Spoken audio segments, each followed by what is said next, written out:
Mu Rwanda ibishya mu rubyiruko tatuwaje yo guhindura ishinya umukara irimo kwitabirwa n'ubwo irimo akaga. Tatuwaje zo ku mubiri zirasanzwe ujya uzibona kandi zizwi na benshi cyane cyane ku bakiri bato. Ariko muri iki gihe mu Rwanda harimo kuboneka izitamenyerewe, guhindura ishinya umukara, iminwa umukara hakoreshwe tatuwaje. Iba abakiri bato barabyirukira cyane cyane abakobwa, barashaka kongera ubwiza, gukurura ababitegereza, kandi umukobwa iyo azi ko ari mwiza nayo bimwongerera kwigirira icyizere. Ngo haye ikaze muri iki kiganiro, reka tuvuge kuri tatuwaje ikorwa bagamije guhindura ishinya umukara, uko bikorwa, ikiza cyabyo ku wabikoze, ingaruka zabyo ku wabikoze, niba waranabikoze dore ibyo ugomba kwitwararika. Uri mushya se kuri YouTube channel yacu, kora subscribe kandi ufungure inzogera, kora like niba ukunze ibyo dukora, maze ujye muri comment uduhe igitekerezo cyangwa utubaze ikibazo wifuza ko twazavugaho ubutaha. Ikaze mu kiganiro cyacu. Kera abantu bari bazi ko ubwiza cyangwa uburanga bivukanwa, ariko ubu kubera ikoranabuhanga rigezweho mu buvuzi, ibintu byose biragurwa. Ushobora kuba utishimiye ingano y'igitsina, uzumva bamamaza ko bazaguha ingano y'igitsina wifuza. Niba utishimiye ikibuno cyawe, uzumva bamamaza ko bashobora kucyongera cyangwa bakakigabanya. Uzumva utishimiye amenyo yawe, uzumva bamamaza ko bazagushyirira amandi ukajya useka wisanzuye.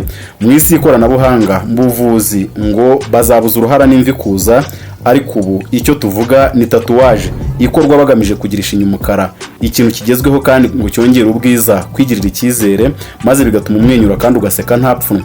Reka tubivugeho. Mu Rwanda kuri bamwe ishinya y'umukara ni akaranga bwiza ku bagore n'abakobwa cyane cyane. Ibi bituma abafite ishinya itukura bifuza kuhindura umukara, kandi birimo kwiyongera mu rubyiruko rumwe na rumwe cyane cyane mu bakobwa. Ibo bakobwa n'abagore barabikora kubera ko bifuza kugira ubwiza bukurura ababitegereza kandi bakabigeraho. Bishyura yabo, ariko abaganga bari kuburira ababikora ndetse bari gutanga inama ku bamaze kubikora. Abakora ako kazi ko guha abantu iyi tatuwaje ihindura ishinya ikaba umukara, bavuga ko hifashishwa urushinge rujombagurwa mu ishinya mu gihe bari gukwirakwizamo umuti wabugenewe w'umukara ink. Uwo muti iyo umaze kugera mu mubiri, birazwi ko uhita uhindura ishinya umukara mu buryo bwihuse. Ibi ntabwo ari ibintu bikorwa kwa muganga nubwo uri kumvamo imiti n'inshinge. Ibi ni ibintu bikorwa mu mazu yagenewe kongerera abantu ubwiza, salo, cyangwa se ahandi ababikora bahisemo kubikorera. Desire Tattoo Rwanda cyangwa Morish Tattoo ni umwe mu bakora tatuwaje mu Rwanda. Yahisemo kwibanda kuri tatuwaje z'ubwiza izizwi nka cosmetic tattoo. Avuga ko yibanda ku bafite uruhara, gukora iminwa ukayiha ibara nyirayo yifuza, ndetse no gukora ishinya igahinduka umukara. Mu kiganiro yagiranye na BBC Gahuzamiryango, yavuze ko amacye akorera ari ibihumbi 100 by'amafaranga y'u Rwanda ku muntu umwe, kandi ko ku munsi ashobora kubona abakiriye barenze umwe. Akavuga ko ku kwezi ashobora kubona abakiriye 30 cyangwa barenga. Wabyumvise ko birimo akazi, kandi ababikeneye nabo barashora, si ibintu watoragura ku muhanda. Uyu ukora uyu mwuga mu Rwanda avuga ko abaha serivisi baba igitsina gabo cyangwa igitsina gore, akenshi babifuza kugira mu kanwa heza, guseka neza no kumva bikunze kandi bifitiye icyizere. Ku basanga mu ipfunwe ryo kumwenyura no guseka kubera kutigirira icyizere kubera kugira mu kanwa habi, ngo baramugana maze agatuma bongera kwigirira icyizere. Ibi ntawe utabyifuza, ariko ku rundi ruhande abahanga mu by'ubuzima bafite amakenga, impungenge, kandi hari n'inama batanga ku bantu bakora ibi bintu. Ukora uyu mwuga mu Rwanda wiyise Morish Tattoo yabwiye BBC Gahuzamiryango ko aka kazi akora atakize mu ishuri, ngo yafashe amasomo yifashe internet, akareba uko abandi babikora anyuze kuri internet, kandi ko anakomeza kwihugura. Avuga ko amaze imyaka hafi 6 akora aka kazi, kandi agenda arushaho kunoza ibyo akora. None se abahanga mu by'ubuzima cyangwa abahanga mu by'ubuvuzi niki bavuga kuri iyi ngingo? Tatuwaje zisanzwe zo ku mubiri zishimisha abazishyizeho kuko bazishyiraho bazifuje, ariko kuri bamwe zishobora kugira ingaruka zirimo kwandura indwara z'uruhu, kugubwa nabi, allergy n'izindi ndwara nyinshi. Gusa ibi ntabwo biba kuri bose. Umwe mu bantu bakorewe tatuwaje akaba yifitiye ishinya y'umukara, yavuze ko tatuwaje zishyirwa ku ishinya ari urundi rwego rwo kwihanganira urushinge mu kanwa mu gushaka igishimisha umutima, ariko nabyo bishobora kugira ingaruka ku buzima bwo mu kanwa nk'uko umuganga bivuga.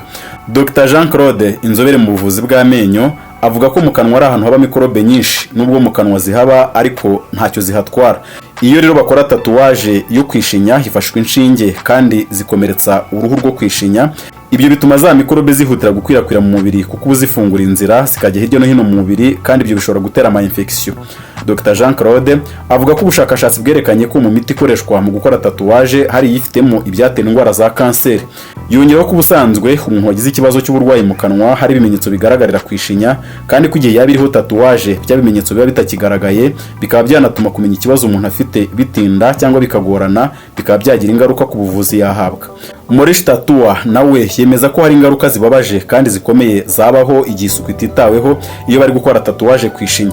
Atanga inama ku bazikora ko bakwiriye kwitwararika isuku, ndetse anabibutsa ko ibikoresho bikoreshwa nk'inshinge n'udukombe bivangirwamo imiti bikoreshwa rimwe bikajugunywa, kandi ntushobora kubikoresha ku bantu batandukanye.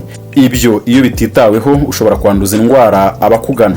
Dr Jean Claude nawe atanga inama agira ati ubundi ari ibishoboka gushyira tatuwaje ku ishinya abantu babireka, ariko niba ugiye kwishyiraho yamaramaje nibura nashaka inzobere zujuje ibisabwa aba arizo zibimukorera, kandi abasabe kwitwararika isuku ku buryo buhagije kugira ngo birinde ingaruka zishobora kubaho. Ikindi ni uko ubushakashatsi bwagaragaje ko abantu bakunda kandi bagashishikazwa no gushyira tatuwaje ku mibiri yabo ni abakiri bato. Ubushakashatsi bugaragaza ko uko bagenda bakura, ijanisha rinini bicuza impamvu bazishyizeho kandi kuzikuraho bitagishoboka. Hirya no hino ku isi hari aho babona ko umuntu ufite tatuwaje ari umuntu udakwiriye guhabwa akazi runaka, ko atiyubaha, ko ari uwo mu isi y'abasitari. Mu bihugu bimwe na bimwe ntashobora kuba umusirikare, umucamanza, umupolisi, kandi henshi ntibashobora kumuha akazi gatuma agira aho ahurira n'abantu cyangwa se kwita ku bantu. Ingingo igaragaza agaciro gake gahabwa umuntu ufite tatuwaje. None se kuri wowe tatuwaje uzibona gute? Byandike muri comment. Niba uri mushya kuri channel yacu, twibutse gukora subscribe kandi wibuke gufungura inzogera kugira ngo ibiganiro byacu bijye bikugeraho mu buryo bworoshye. Kora like niba ukunze ibyo dukora, kandi ujye muri comment by'igitekerezo cyangwa ikibazo. Sawa, ndabashimiye cyane kandi mwakoze kunkurikira.